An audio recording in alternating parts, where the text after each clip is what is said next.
This is not a turning moment in our criminal legal system. We're not going to see more officers being prosecuted. This is a punishment and a consequence for one person, but it does not hold the entire system accountable.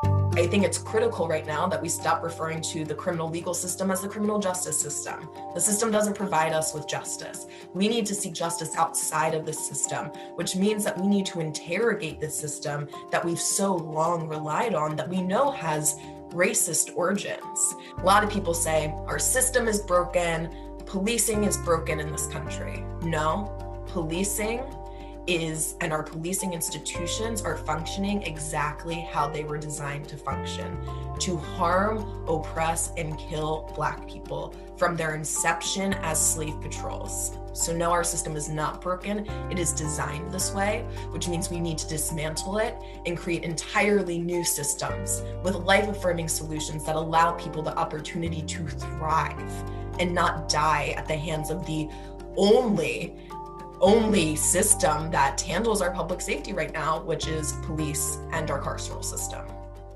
Police kill most people during mental health crises, enforcement of low-level infractions, and traffic violations. So how do we remove police from these instances that we know can greatly escalate? So really reducing their responsibilities and then reducing their resources. And that means literally taking away their money and reinvesting that on the front end.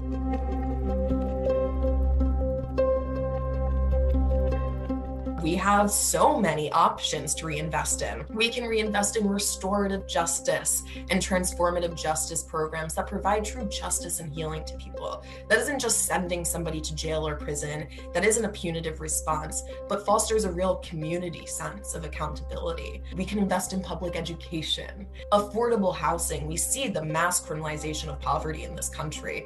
Mental health services, including alternative responses and services.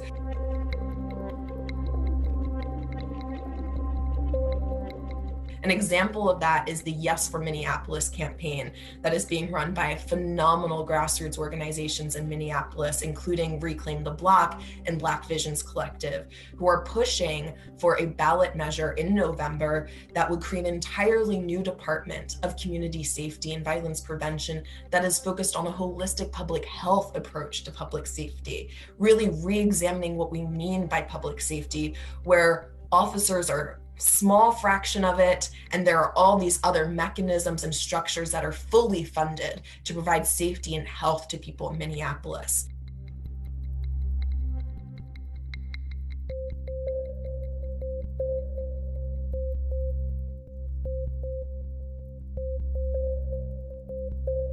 While it's encouraging, I also, these pattern and practice investigations have taken place in many jurisdictions across the country, and people are still being killed by the police.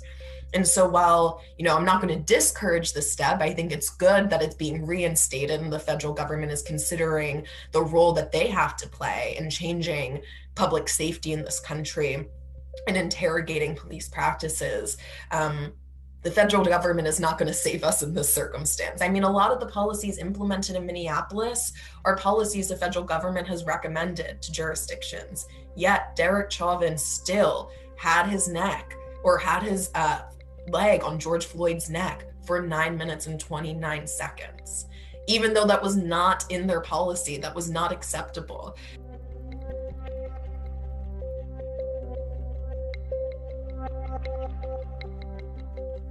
In the wake of this verdict, this is a time for people to get in tune with their local community, their municipality, and figure out what their local elected officials are doing. This is budget season, and there are elected officials across this country who are trying to increase police budgets as we speak, even in the wake of this verdict, even in the wake of this mass reckoning with how deeply racist our policing institutions are. I think it's critical people keep an eye out for what's happening on the local level, because we have so much power on the local level. And this is the time in the wake of the verdict to be pushing officials to ensure that no police killings happen in the first place.